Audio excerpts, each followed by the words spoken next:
Okay, this could be a motor, but it's a generator in this case. So in this case, the turning of this loop is what is going to induce an EMF and hence a current. Given that the magnetic field is going down, I'd like you to figure out what direction this side of the loop right here is going, and put that on your worksheet. That the turning of this coil induces EMF because there's a change in the flux through the coil. And in this case, it is not because we are changing the magnetic field or the area, but it is purely because we're changing the angle between the magnetic field and the area. And if we take the derivative of this expression with respect to time, of course B and A are constant, but when you take the derivative of cos theta, you get sine theta. Actually, you get negative sine theta, which cancels out this negative, and then you have to remember the chain rule.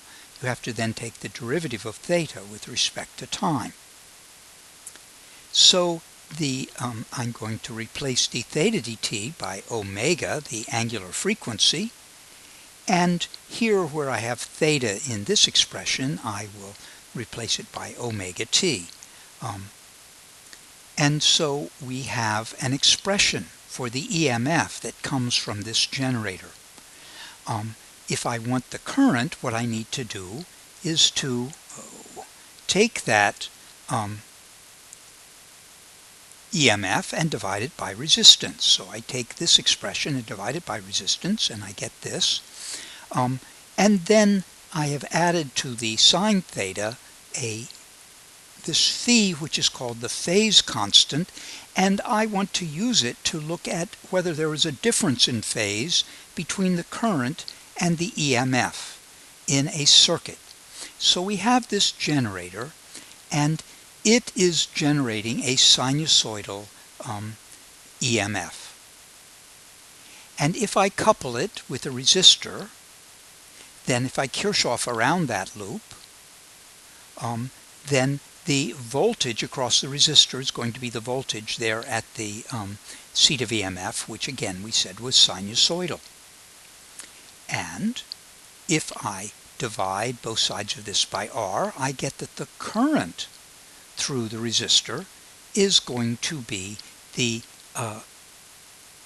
this maximum EMF divided by R, and I will have that sine omega t, and the phi will be 0 here. So there is no difference between the phase of the current and the voltage. When the voltage is maximum, there will be maximum current. When the voltage is 0, there will be 0 current. Now we introduce a new term, phasors.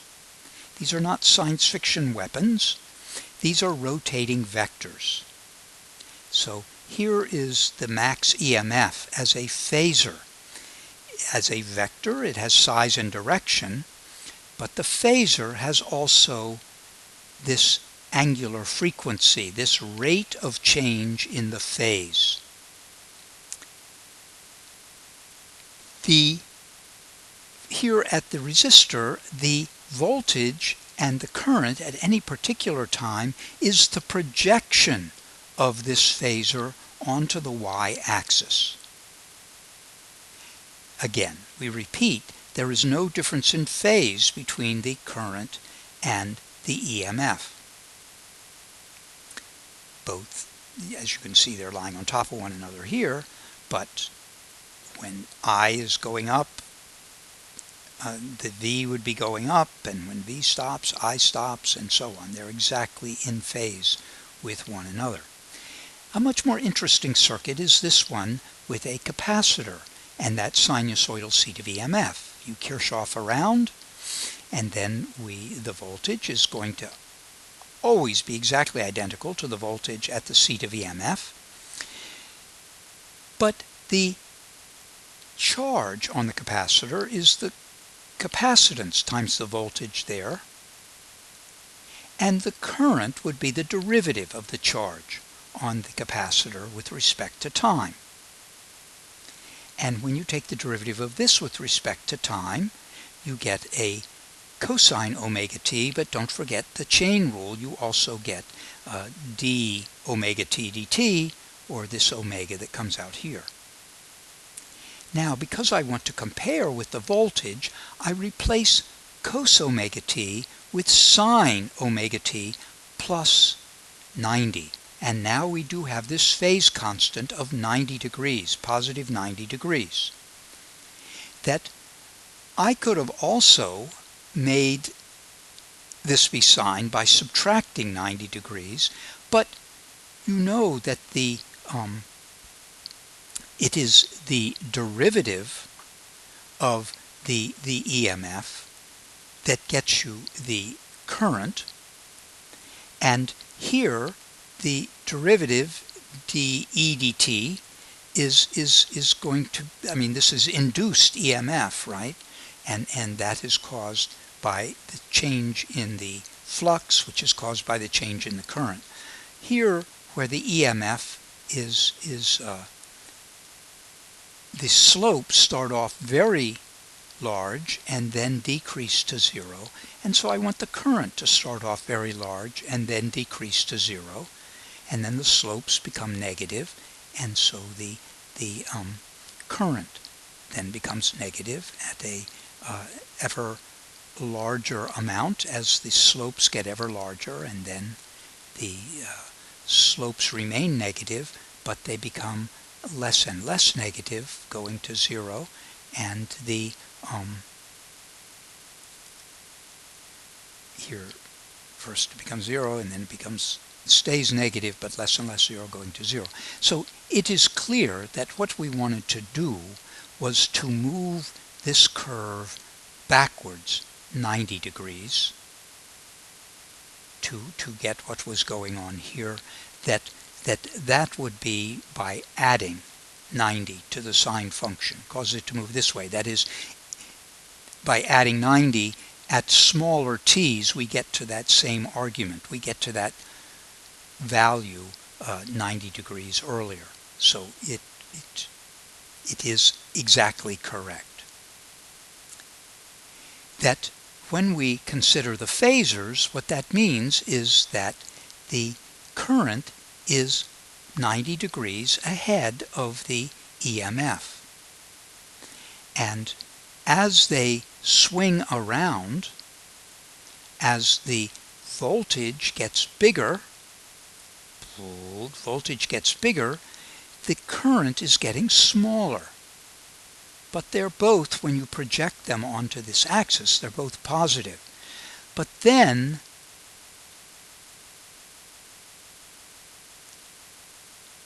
you pass through that time when this was going right up the y-axis and the voltage was maximum. At that point the current was 0 when the voltage was,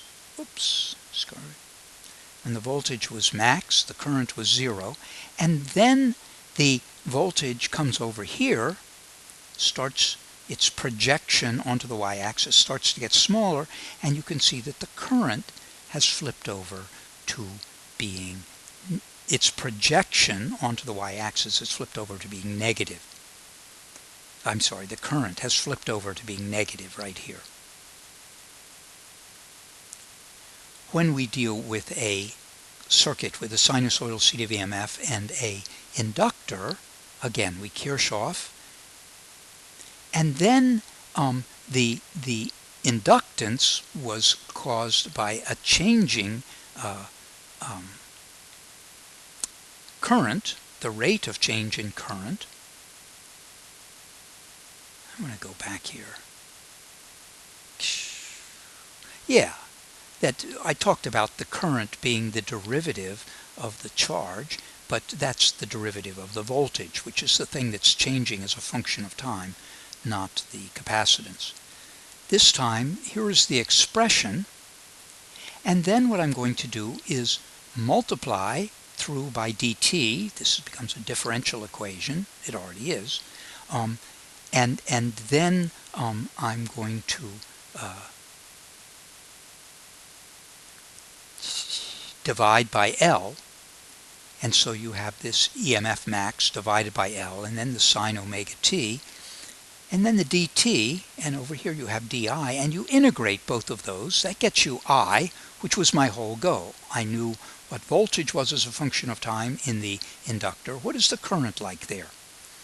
And then when you integrate this, you do get this result. If you don't believe me, try differentiating that and see if you don't get back to the argument of that integral.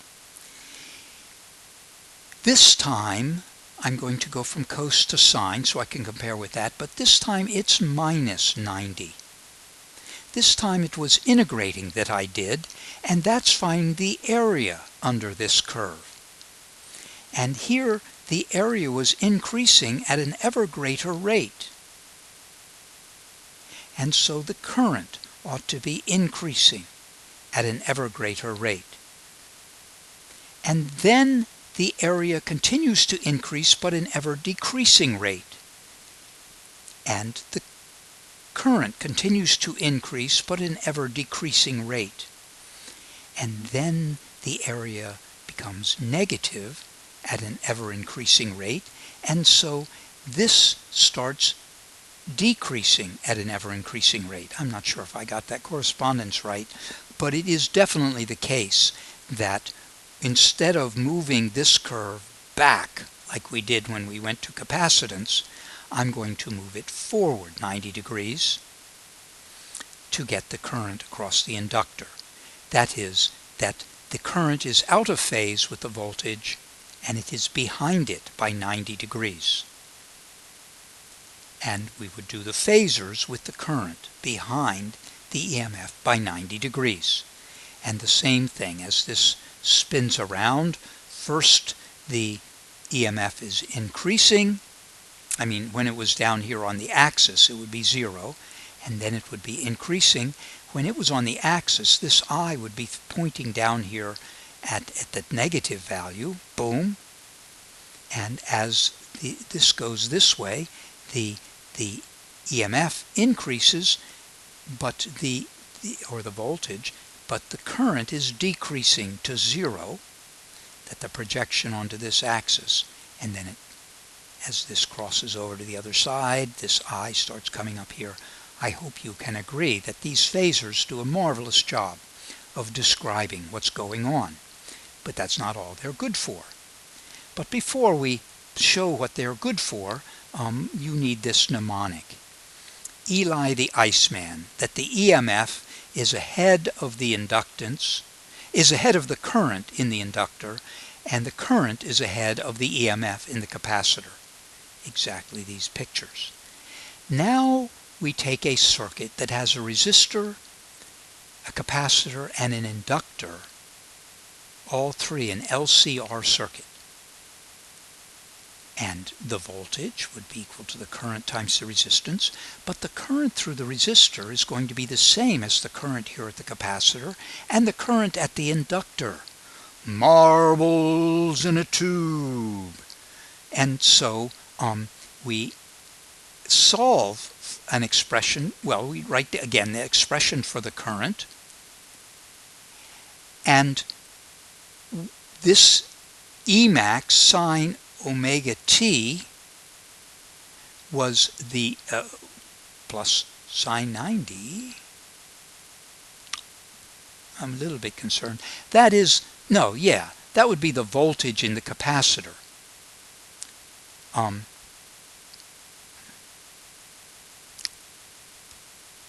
Yeah, I think that's a mistake to have the plus 90. Let's go with this.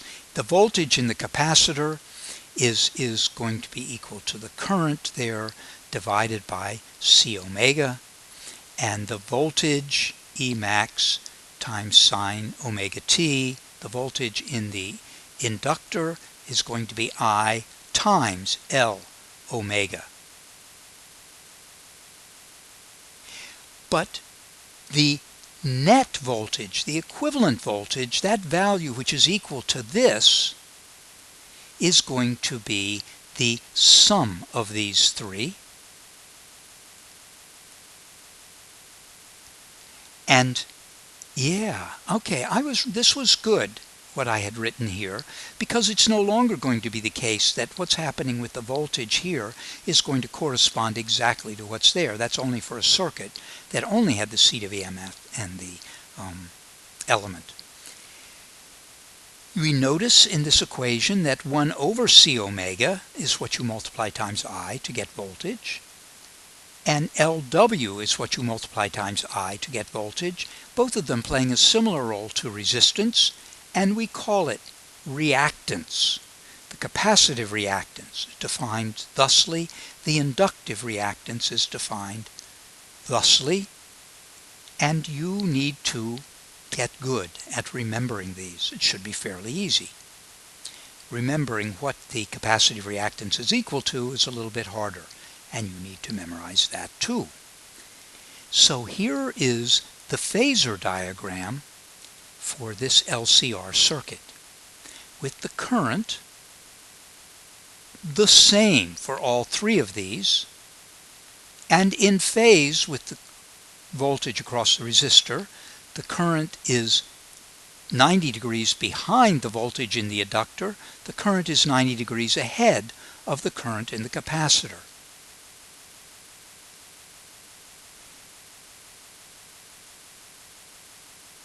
The net voltage would be the sum of these three voltages, and you need to add them as vectors. We will start by adding the voltage across the inductor and the voltage across the capacitor, head to tail, and this little orange arrow is the sum of those two, and then I would add that on head to tail with the voltage across the resistor, and this then is the net voltage. And you can see that it is out of phase with the current. It's out of phase and ahead of the current. If the voltage across the capacitor had been bigger, then the net voltage would be behind, and you will need to recreate this diagram, and then that angle theta, how much out of phase those two are, would be equal to that net voltage between the inductor and capacitor and the voltage across the resistor. Here it is again. You add them all up, but I add them pythagorithmically, so I first have to add those two and then take that value and square it, add it onto this squared. That's the net voltage squared. And then I'm going to put in the equivalent expressions, current times resistance, current times reactance, and that current is the same, so I'll pull it out, and I take the square root as well. The net voltage would be the current times this expression here, which we refer to as the impedance. You need to memorize it. It is the equivalent of resistance in an AC circuit, and there's some very interesting things we can do with it. That you are going to get the maximum current out of your circuit when you make the impedance as small as possible. And maximum current means maximum energy over in the circuit. And so electrical engineers do a lot of work at impedance matching. That in your electronics you have an amplifier, and then you want to feed that signal into the speaker. But if these have different impedance, and typically an amplifier has high impedance and a speaker has low impedance, that just as was the case with waves, when you cross into a new medium, if the difference in impedance is large, then most of the energy gets reflected. And so you try to match the impedances, so more of the energy will go into the speaker, and you will get more of the energy broadcast out from your speaker. This also goes with the electric grid. A lot of energy goes, there's little coils of wire up on the telephone poles because there is evidently some capacitance in that system, and they want to match the inductance with the capacitance, the inductive reactance and the capacitive reactance, so that this term will go to zero. And that is a way to minimize this impedance.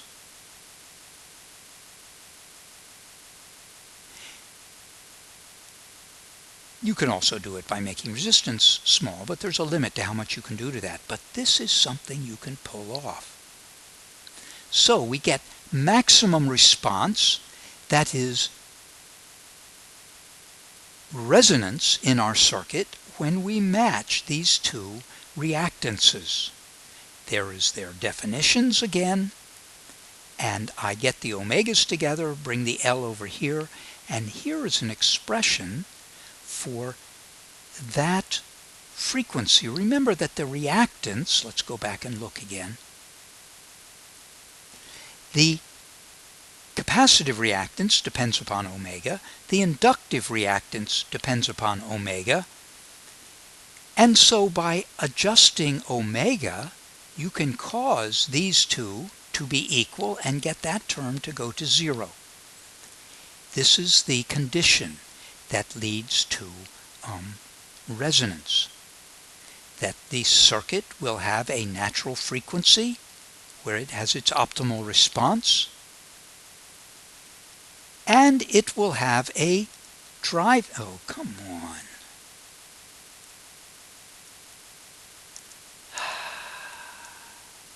It will have a driving frequency. Why are you so difficult?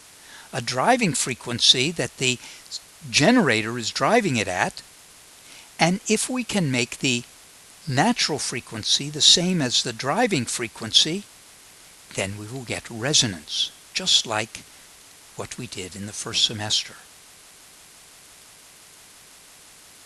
Here is a checkpoint. Please do it. And we move on to a new topic. This is an sinusoidal signal from a spinning generator, and the voltage runs between 156 and negative 156, and it's constantly changing. So how do I talk about what the voltage is? Well, just taking an average of this constantly changing thing is just going to get you 0. And so first what we do is to square the voltage at every moment. And then I have something that it is reasonable to take the average of. And then I will take the square root to get rid of that averaging. We talked about this last year. This is called the root mean square voltage. That you take the square root of the mean of the squares. And you need to be able to do that. And so it is indeed the case that when we say you have 110 volts in the outlets in your house, what it means is that sometimes you will have 156 volts in the outlets in your house, sometimes negative 156, sometimes 0. So interesting. You'll do problems with that. Finally, the transformer. And clearly, and we talked about these last year, but some review. So you have a sinusoidal source of EMF, and that will cause changing current, and the current will go through this coil, and of course that changing current is going to cause changing magnetic field here. Magnetic field through the area of the coils means flux, and so you get magnetic flux. But this soft iron is here to direct, to channel that magnetic field so that these coils in the secondary also experience that changing magnetic field. Instead of the magnetic field being radiated off into space as electromagnetic waves, I would like it to stick around. So this coil of iron serves both to channel, to direct the magnetic field, and it also, we will see in a minute, serves to strengthen the magnetic field. A long minute. So we would like to say that the changing flux here is the same as the changing flux there. Of course, over here, because you have many more turns, you're going to have more flux, more changing flux. But through one particular turn, we would like to say the changing flux was the same. And so EMF will be induced here. There's a back EMF induced here, but enough of that. EMF will be induced here, and it will depend upon the number of turns. The amount of flux you get depends on the number of turns, and the experience of it, inducing EMF, depends on the number of turns, and it is the case. As I understand it, it is absolutely the case that if you count the number of turns here, I think I would call this 3, and you count the number of turns here, and I think I would call that 7, that the ratio of the turns in the primary, turns in the secondary, will be the same as the ratio of the voltage in the primary to the voltage in the secondary. You can memorize this without understanding any of the logic behind it. Transformers are spoken of as step up and step down. This one, which is increasing the voltage, would be a step up. If you had fewer turns in the secondary, it would be a step down, named for what they do to the voltage. And it is also curious to realize that because this is an inductor, the current is going to be behind the EMF as it runs through this sign. And the current being behind means that this voltage in the secondary is going to be out of phase with the voltage in the primary by 90 degrees. Very quickly, can you write on your worksheet the definition of capacitance? Stop the show. Now you start the show again. And it seems like capacitance depends upon the dynamic quality of the charge and possibly, if you have a sinusoidal, of the voltage.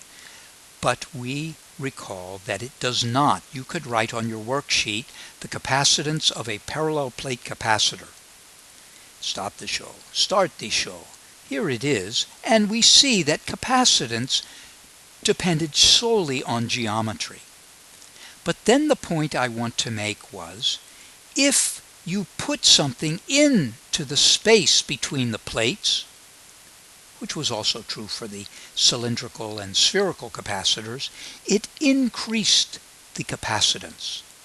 It increased the field between the plates. It increased the energy being stored. Well, can you quickly write down the definition of inductance? Stop the show. Start the show. Here it is. Again, seeming to depend upon some dynamic qualities. Maybe the flux is changing. Maybe the current is changing. But write down the formula for a long cylindrical inductor. Stop the show. Start the show. Boom! La Luna. And just as was the case here, if you put stuff in, then there is some value, I don't know what it is, but it seems like it would be called instead of the dielectric, maybe you call it the dimagnetic. You would put in here.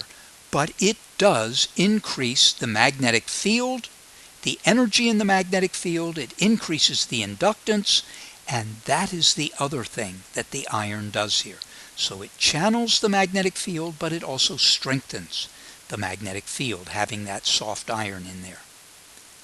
Okay, then the current in the inductor, and I'm going to build my way up to it. I would recommend you do so as well. That the power in the secondary is going to be equal to the efficiency of the transformer times the power in the primary. There will be energy that becomes heat, there will be energy that is radiated away, and so it is not 100% efficient. That does not seem to affect the voltage, but it does affect the current. Here's an expression for the power in the secondary, here for the power in the primary, times the efficiency. So now I'm ready to do the algebra, and just as the ratio of the voltages was the ratio of the turns, so the ratio of the currents is the reciprocal ratio of the turns. and then you have to multiply by efficiency in the right place. If I'd written IP over IS, then this would be NS over NP, but I have to put efficiency there with the P. Maybe you could just remember to always put it with the P on the N, not with the P on the I. I find it safest to go back to this and redevelop that every time I need it. And that is the end of the show.